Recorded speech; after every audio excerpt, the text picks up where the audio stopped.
अस्सलाम वालेकुम my YouTube family, कैसे हैं आप सब। उम्मीद है खैरियत से होंगे और बहुत खुश होंगे।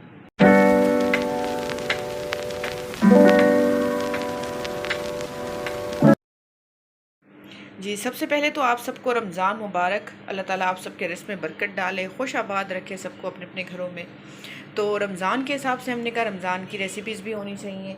तो इफ्तार में बच्चे शौक़ से खाते हैं, तो मैंने सोचा आज हम नमक पारे बनाते हैं। मेरे बेटे की फरमाइश पे, मेरा छोटा बेटा है, उन्होंने कहा कि आज हम नमक पारे खाने हैं इफ्तार में। तो हमने सोचा चलो बना ही रहे हैं तो आप लोगों के साथ रेसिपी भी शेयर कर लेते हैं। ठीक है जी। तो इसके लिए क्या करेंगे हम, सबसे पहले मैं यहाँ ले लूँगी 1 कप मैदा। ठीक है, ये मेजरमेंट कप है और इसको हम ले लेंगे भर के 1 कप मैदा। साथ ही हम इसमें ले लेंगे नमक अच्छा आप अपने टेस्ट के मुताबिक ले लीजिएगा। मैं इसमें तकरीबन लूँगी ½ टी स्पून। ठीक है जी।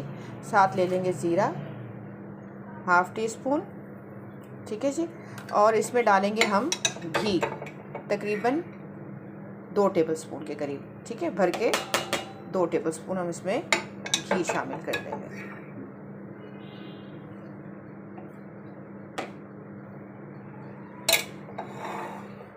अब इसको करेंगे अच्छे से मिक्स।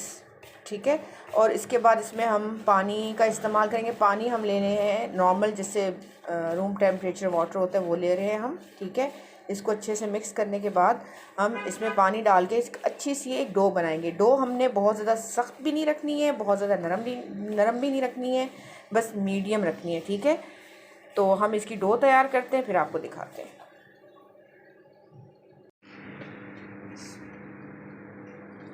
पानी बहुत एहतियात से डालिएगा, बहुत ज़्यादा एकदम मत डाल दिएगा। ठीक है जी, बस अच्छे से इसकी डो तैयार करते हैं हम, फिर आपको दिखाते हैं। ये देखें जी, हमारी डो जो है वो तैयार हो गई है। हाथों को भी बिल्कुल छोड़ दिया है आटे ने और बॉल को भी। ठीक है, अब इसका हम बनाएंगे एक पेड़ा। और ये पेड़ा बना के इसको रख के अब इसको हम तकरीबन आधे घंटे का कवर करके इसको रेस्ट देंगे। ठीक है, मिलते हैं फिर आपसे आधे घंटे के बाद।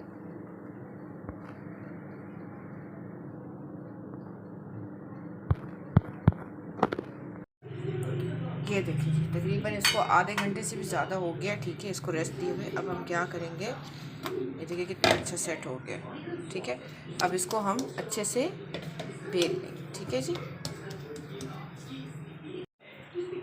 थोड़ा सा मैंने इसमें मैदा डाला। ठीक है, अब इसको बेल लेंगे अच्छे से। ठीक है, हमें बहुत ज़्यादा मोटी लेयर भी नहीं रखनी इसकी, बहुत मतलब थिन भी नहीं रखनी, बस मीडियम साइज़ की रखनी है। ठीक है, इसको मैंने बेल दिया है। ठीक है, ये बहुत ज़्यादा मोटा भी नहीं रखा मैंने और बहुत पतला भी नहीं रखा। देखें, अब इस तरह से रखना है आपने। सही है, अब इसको आप नाइफ़ की मदद से या पिज़्ज़ा कटर जो होता है उससे, जिस तरह से आपको ईजी हो आप वैसे कटिंग कर लें। ठीक है, अब हम क्या करेंगे, इसको हम इस तरह से कट कर लेंगे। ठीक है जी,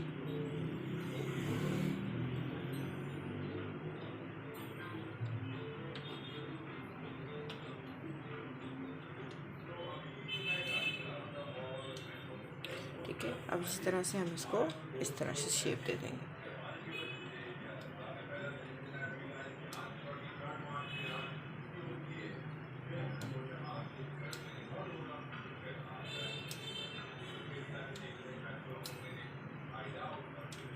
ठीक है जी, अब हमने अपना ऑयल गरम करने के लिए रख दिया है। ठीक है, ऑयल जो है हमने अच्छा खासा गरम करना है, मतलब हाई फ्लेम पे। ठीक है जी, ये देखिए जी, ऑयल हमारा अच्छा गरम हो गया है। ठीक है, अब इसमें हम ये अपने नमक पारे तलने के लिए डाल देंगे। ठीक है जी, बस एहतियात से डालिएगा कि छींटे ना आए। ये देखें जी, ये मैंने नमक पारे डालने के बाद फ्लेम बिल्कुल स्लो कर दिया। स्लो फ्लेम पे हम इसको गोल्डन ब्राउन होने तक पकाएंगे। ठीक है जी, ये देखें जी, कितना अच्छा कलर आ गया है हमारे नमक पारे का। बस अब ये हमारे नमक पारे बनके तैयार हो गए हैं। अब ये हम निकाल लेंगे और इसका ऑयल, बस इसको एक छन्नी में डालेंगे ताकि इसका पूरा ऑयल निकल जाए। फिर आपको दिखाते हैं इसका फाइनल लुक। ये देखें जी, हमारे नमक पारे हो गए बनके तैयार। मज़ेदार से खट्टा से ज़रूर ट्राई कीजिएगा। आई होप आपने ये रेसिपी इंजॉय की होगी। और प्लीज़ ज़रूर ट्राई कीजिएगा और मुझे कमेंट्स में बताइएगा कि आपको कैसा लगा। और जाते थे प्लीज़ मेरे चैनल को लाइक शेयर सब्सक्राइब कीजिएगा और बराबर में जो बेल आइकन का बटन है उसको भी प्रेस कीजिएगा ताकि टाइम टू टाइम आपको मेरी वीडियोस मिलती रहें। अब चलते हैं, फिर आएंगे एक नई रेसिपी के साथ। तब तक के लिए अल्लाह हाफिज़।